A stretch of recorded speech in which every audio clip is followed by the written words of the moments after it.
Okay, we're back. So after the disaster that was part one, where I pretty much cleaved the comic in half, I had to learn leaf casting.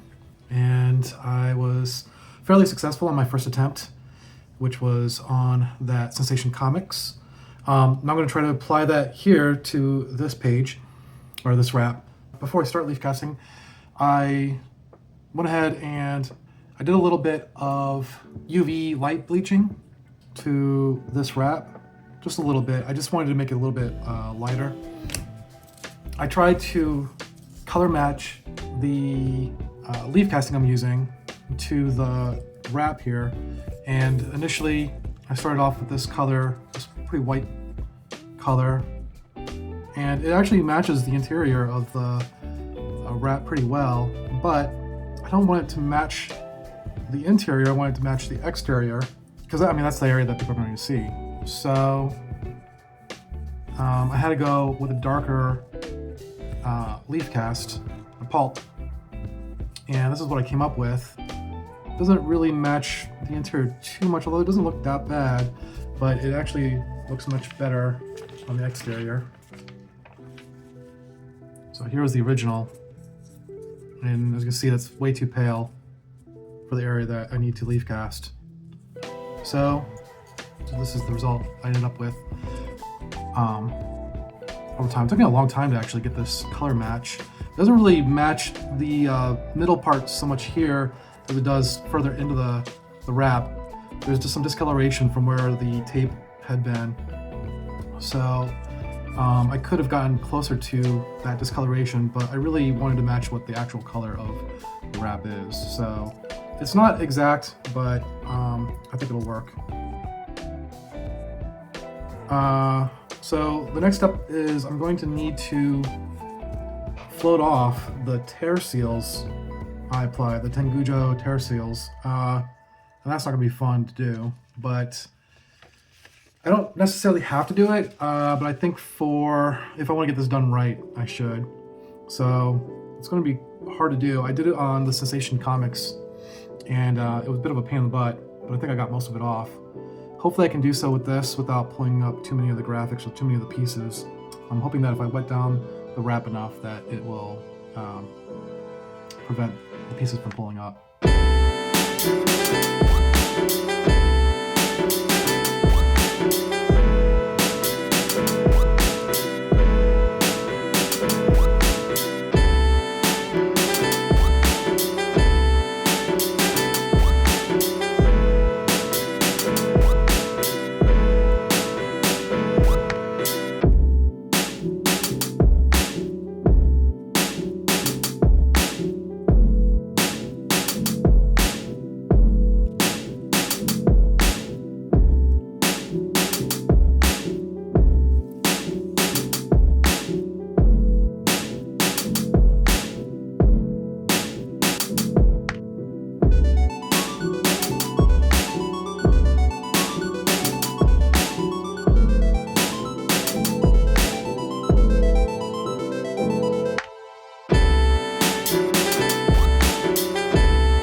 Tag some of this with methyl cellulose.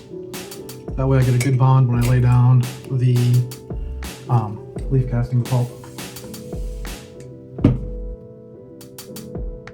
going to lay down leaf casting on the other side, but I just want to make sure that this paper is strengthened with this methyl cellulose, just so it's got a better bond when it goes down all the way through. I'm going to do it on the other side as well. But you can never have too much methyl cellulose, in my opinion. I'm going to be hitting all these different parts of the the wrap, so it's important that I get all these areas.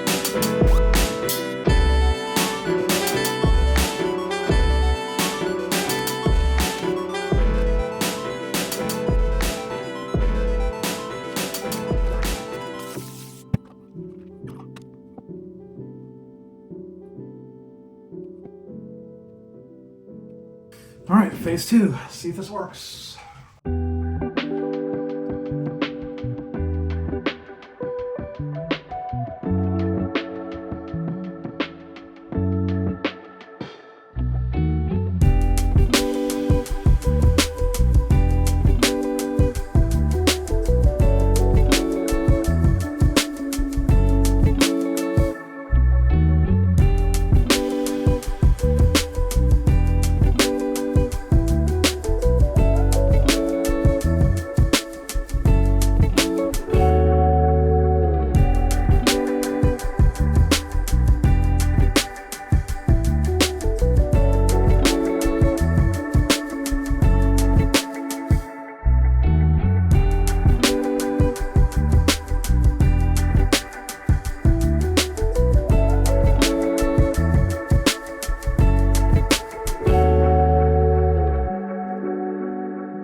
Okay, so this is out of the cold press now, and it doesn't look too bad, actually. I'm kind of surprised by that. But the center looks good. It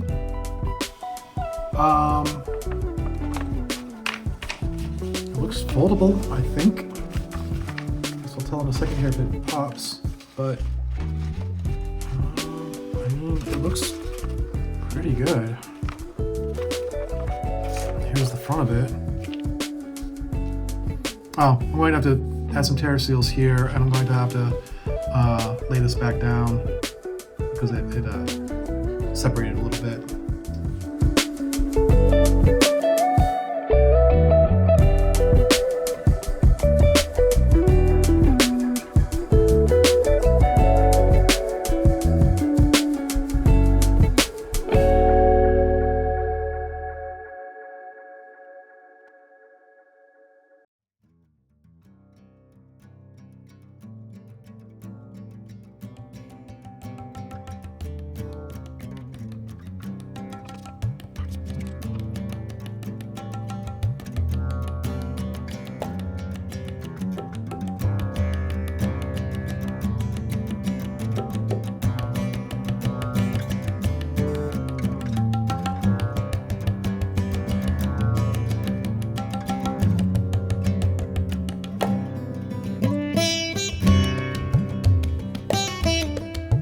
Okay, this is my final result with applying the leaf casting to this cover. I applied leaf casting all through the center here, the bottom, along this bottom edge, little areas on the right hand side here.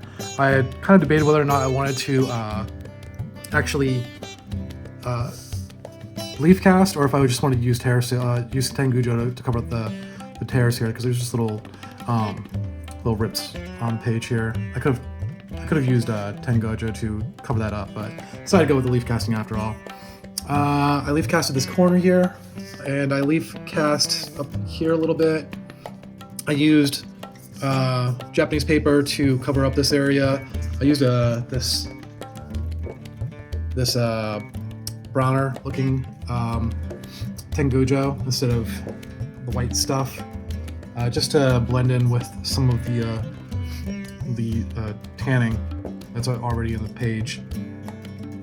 And then I did some leaf casting up here, but I also used Tengujo to kind of reinforce this rip here. I also used leaf casting on some of the edges here and down here as well. So yeah, the back doesn't look, I mean, it doesn't look great, but from where it was, it's not too bad. Here's the front side. I lost a lot of the graphics along the edge here. Taking that tape off meant that it was going to, I mean, the paper was pretty badly deteriorated underneath the tape, so there was just no help in that, unfortunately. I did my best to preserve as many of the graphics as I could. It was a jigsaw puzzle, and really hard to lay all these little pieces back into place, but I did what I could. Not sure if you can really make out what all I did here, but yeah. And then this corner had started ripping away. You see the leaf cast underneath it, obviously. You can see the leaf cast in the corners here, all through the bottom here, the corner here. I have to work on the wraps next, and there's some damage to the first wrap where the glue from the tape got all over the first wrap, and it's kind of sticky towards the bottom, and I'll show that later. So I have to remove that, and there's a few other areas that need fixed up, so I'll be doing that as well. I'm going to prepare some sizing for that weird science comic that I'm working on. I'm using a recipe for gelatin sizing that Professor Peter has mentioned on the forums. I'm using just this type of gelatin here, and he calls for 3 grams in 100 milliliters of cold water. I'm going to use 2 grams instead, only because I've done this before and 3 grams was pretty intense. It actually made my cover of my comic book feel kind of like cardboard, so I might have been just over applying it, but I feel safer doing it this way. So 2 grams and just dumping it into 100 milliliters of cold water to let it bloom. And I'm going to mix it up, and then when I'm done doing that, I'll let you know what I'm doing next. Okay, so I let this sit and bloom for about 2 hours. I'm going to go ahead and throw it in the microwave for about 12 seconds, and then I'll take it over to my drawing table. Okay, we're back at the drawing table here. Got a nice wide-ish brush, and I'm just going to do even strokes all the way across. I've only done this once before, so hopefully I don't mess up too bad. Maybe I should have not have gone as watery as this, because it doesn't seem like it's as thick as it should be. Maybe we should have gone with a full 3 grams after all. But you're here to learn, just like I am. So maybe don't do what I do. Okay, let's see how this came out.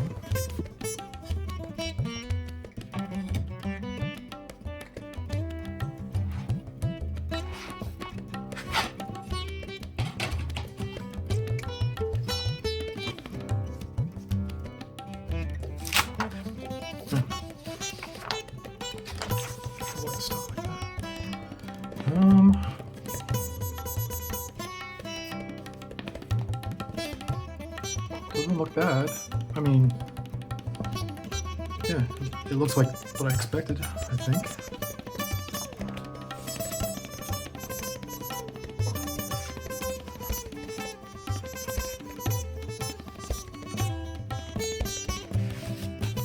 Alright, there we have it. So now this project is done, I'm kind of reflecting on some of the things that, there are definitely things I would have done differently. For instance, I would have tried to remove the tape while it was submerged in Bestine instead of trying to remove it how I was doing it. I was nervous about that because of past experiences, but after talking to other conservators like Larry, Captain Larry, and Professor Peter, I think my previous experiences with Bestine were probably an anomaly. So going forward, I think I'm going to take a more bold approach to using Bestine. Another thing I probably wouldn't have done is as much blue light bleaching as I did to these interior covers. I was trying to even out some of the tone. There was some discoloration on the corners, and it doesn't really match how the interior wraps look. So, I mean, it's not terrible, but I'm pretty certain that CGC will hammer this and give me a cleaned cover note. As wonky as the staples are in this, you know, this staple is really long here, and it looks really weird. I'm beginning to learn not to apply as much pressure to them. In the past, I've really kind of pressed on staples to make sure that they're in there. And I'm realizing that I don't need to do that, that when I go to press the comic kind of fills out a little bit, and the staples tighten up on their own. So there's really no need to do that, and that prevents these staples from recessing too much. Like, I think these are not super recessed, and I don't know if I'll still get dinged on them. I might, but I'm kind of learning my lesson here, so I want to make sure I practice on that and don't get too carried away. I'm thankful that this experience forced me to jump into leaf casting, which I've been avoiding because it seemed pretty daunting, and I didn't know if I could do this easily without vacuum tables and all that kind of stuff. And again, those are things I want to get eventually, but this wasn't as difficult as I thought it was going to be, and it's going to take a lot more time before I get proficient at it. But it's not that bad. I think I'm doing a relatively decent job. I'm going to let it sit in a cold press for a few days. Is it a better comic? I don't know. You let me know in the comments if I improved the appearance of the comic, if I improved the structure of the comic. I know that we just deacidified it, so it's got that going for it. It's got a little bit of structure now. So is it a better comic overall? Should I have left it alone? You tell me. All right, thanks a lot.